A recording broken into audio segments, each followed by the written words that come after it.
খুবই গুরুত্বপূর্ণ একটা ঘটনা গতকাল আমরা দেখেছি, এবং আপনারা মোটামুটি ইলিয়াস হোসেন ভাইকে যারা ফলো করেন, তার বিভিন্ন ইনভেস্টিগেটিভ রিপোর্টস গুলো যারা ফলো করেন, তারা নিশ্চয়ই অবগত আছেন যে বাংলাদেশ ক্রিকেট বোর্ড নিয়ে, বাংলাদেশ ক্রিকেট বোর্ডের দুর্নীতি, অনিয়ম, বাংলাদেশ ক্রিকেট বোর্ডের টপ অফিসিয়াল হিসেবে যিনি দায়িত্ব পালন করেছিলেন ফারুক আহমেদ, তার যে ধরনের অনেকটাই আন্ডারহ্যান্ড ডিলিংস যে অডিও ফাঁস হয়েছে, এটা রীতিমতো ভয়াবহ।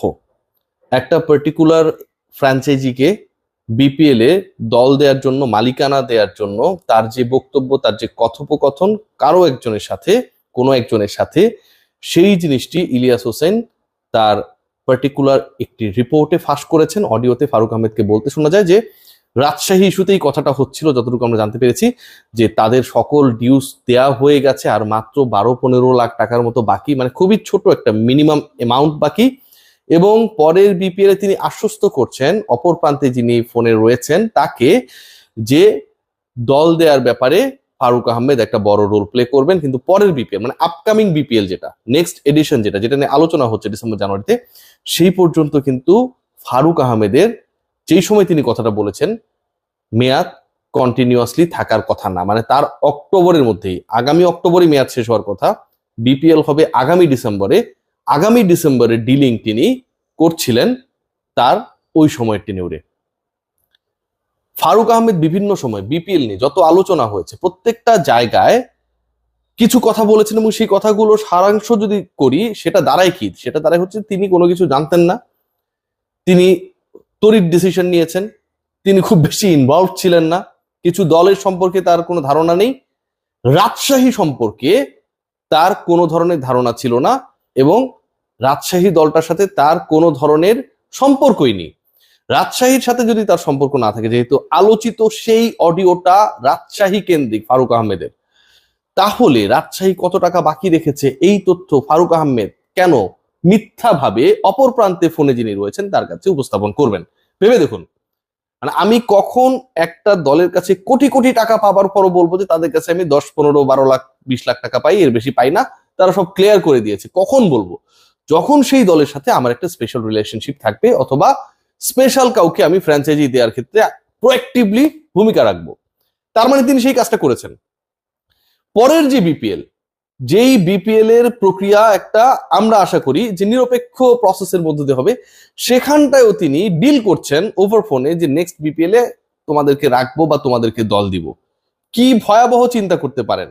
ফারুক আহমেদ যে কর্মকাণ্ড করেছেন, যে অডিওটা লিক হয়েছে, যে অডিও লিক হবার পরে আমি যে এতদিন থেকে তার বিভিন্ন কর্মকাণ্ড নিয়ে রিপোর্টস গুলো করেছি, তার নেগেটিভিটিস গুলো তুলে ধরেছি আপনাদের সামনে, আপনারা আমাকে গালিগালাজ করেছেন, ইলিয়াস ভাই কিন্তু প্রমাণ করে দিয়েছেন যে তিনি আসলে কি পরিমাণ ইনভলভ ছিলেন প্রত্যেকটা আর্থিক লেনদেন সংক্রান্ত ইস্যুতে। বাংলাদেশ ক্রিকেট বোর্ডের প্রতি আমার আসলে কি বলবো, যে আমাদের শেমফুল হওয়া ছাড়া কোনো ওয়ে নেই। কেন বলছি? আমাদের দেখেন প্রিয় আমিনুল ইসলাম বুলবুল ভাই, তিনি এখন বিসিবির হট সিটে রয়েছেন, রাইট? আমার খুব প্রিয় মানুষ, অনেক ভালো ভালো কাজ করছেন, কিন্তু এই বুলবুল ভাই গত 3 মাসে এত ভালো কাজ করছেন, জাস্ট তার একটা ডিসিশন মেকিং এর ব্যাপার। রাজশাহী ফ্র্যাঞ্চাইজিকে নিয়ে ফিক্সিং এর অভিযোগ এসেছে, প্রথম আলো রিপোর্ট করেছে। রাজশাহী ফ্র্যাঞ্চাইজিকে নিয়ে বাংলাদেশের ব্র্যান্ডিং এ, বাংলাদেশের বিপিএল ব্র্যান্ডিং এ বড় ধরনের একটা অভিযোগ রয়েছে। রাজশাহী ফ্র্যাঞ্চাইজি ফারুক আহমেদ তার বন্ধুর মাধ্যমে কাউকে দিয়েছেন, এরকম অভিযোগও মার্কেটে রয়েছে। রাজশাহী ফ্র্যাঞ্চাইজি ইস্যুতে ফারুক আহমেদ অডিও লিক হয়েছে। এই Rajshahi franchise it was the part of Bangladesh cricket board and Bangladesh cricket বোর্ডের একটা টুর্নামেন্টের। তাহলে নতুন প্রেসিডেন্ট আমিনুল ইসলাম বুলবুল ভাই এত ভালো কাজ করছেন, এই ব্যাপারে কেন প্রোঅ্যাক্টিভলি ফারুক আহমেদের ব্যাপারে, তার ইনভলভমেন্টের ব্যাপারে, কিভাবে দলটা পেল সেই ব্যাপারে তদন্ত করছেন না? কোনো কমিটি গঠিত হয়েছে? হয় নাই। বুলবুল ভাই ভালো কাজ করছেন, কিন্তু মন্দ কাজ যারা করে গেছেন তাদেরকে আপনি যদি এক্সিট দিয়ে দেন, ভাই এটা কেমন কথা? পৃথিবীর যে কোনো অর্গানাইজেশনে, এটা যদি ফিফাতে হইতো, ইভেন আইসিসিতে হইতো, কোন প্রেসিডেন্ট যদি, কোন চেয়ারম্যান যদি এরকম কোন ধরনের কর্মকাণ্ড করতেন, সেটা যদি পাবলিক মিডিয়ায় লিক করতেন কোন অনুসন্ধানী সাংবাদিক, তাকে ডেকে জেরা করা হতো। পাবলিক মিডিয়ায় ইলিয়াস ভাই এই অডিও লিক করার আগেও তো এই বিতর্কগুলো উঠেছে।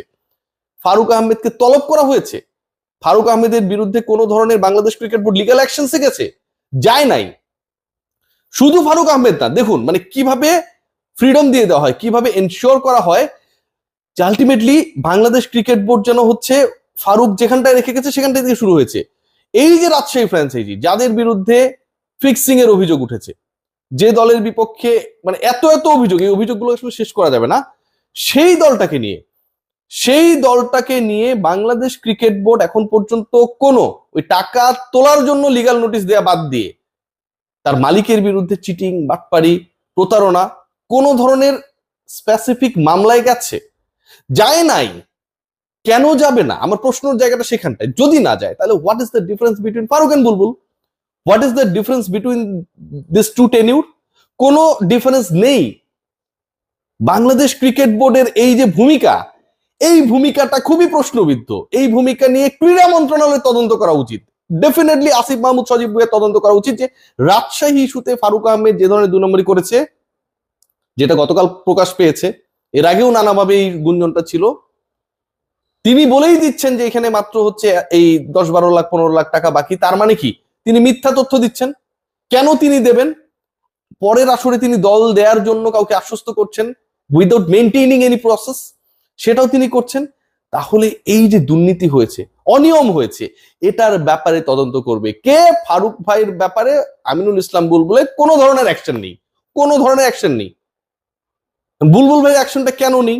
বুলবুল ভাই বলতে পারে যে অনেক কাজ করছি, করেন আপনি কাজ।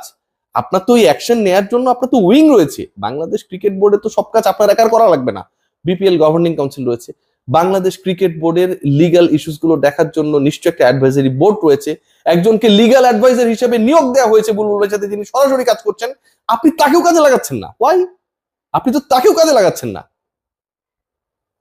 আমি জানি না কেন, এই প্রশ্নগুলো আমি তুলতাম না। বুলবুল ভাই অনেক ভালো মানুষ, ভদ্র মানুষ, কিন্তু যে কাজটা হচ্ছে তিনি দুর্নীতিকে প্রশ্রয় দিচ্ছেন। রাজশাহীর মালিকের ব্যাপারে এখনো বাংলাদেশ ক্রিকেট বোর্ড কোনো ধরনের অ্যাকশন নেয় নাই। ওই টাকা পাই, লিগ্যাল অ্যাকশন নিব, উকিল নোটিশ পাঠাইছি, এই ধরনের কর্মকাণ্ড ছাড়া পাবলিক মিডিয়ায় কার কার কাছে টাকা পায় বাংলাদেশ ক্রিকেট বোর্ড? ইফতেখার রহমান মিঠু এসে বলেছিলেন 2 দিনের মধ্যে জানাবো। 2 সপ্তাহ হয়ে গেছে, এখনো জানান নাই। বাংলাদেশ ক্রিকেট বোর্ড কার সাথে নেগোসিয়েট করে? আমিনুল ইসলাম বুলবুল কি তাহলে ফারুক আহমেদের পথে? যাদের কাছে আপনারা টাকা পান, ডিফল্টারদের লিস্ট প্রকাশ করার কথা পাবলিক মিডিয়ায় অন রেকর্ড আপনার বোর্ডের ডিরেক্টর বলে গেছে, সেটা গত 10-12 দিনও আপনারা প্রকাশ করলেন না। কেন করলেন না? কার স্বার্থে করলেন না? এই প্রশ্নের উত্তরগুলো কে দেবে? ভালো কাজ করছেন, মন্দ কাজের কোনো হিসাব রাখছেন না, মন্দ কাজ যারা করছে তাদের ধরছেন না। তাহলে আপনারা নিজেরা কি ভালো মানুষ? আমি কি চোখ বন্ধ করে বুলবুল ভাই, মিঠু ভাইদেরকে ভালো মানুষ বলতে পারবো? সুযোগ নেই।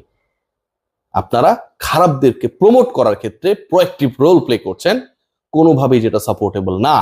And Farooq Ahmed, again and again, he is preparing himself to be the part of the BCB election again. কোন একটা সাক্ষাৎকারে তিনি বলেছেন। তাকে কারা সাপোর্ট দিচ্ছে? এই শক্তিটা তিনি কোথা থেকে পাচ্ছেন? ভোট ব্যাংক কারা? সেই হিসাবটা তো একটু বোঝা উচিত, এই হিসাবটা তো মেলানো উচিত। তিনি কোথায় গিয়ে সাক্ষাৎকারগুলো বেসিক্যালি দেওয়ার চেষ্টা করেন, সেই হিসাবটাও মেলানো উচিত। অনেক হিসাব নিকাশ বাকি রয়েছে, সব মিলবে। ধৈর্য ধরুন। সবাই ভালো থাকবেন।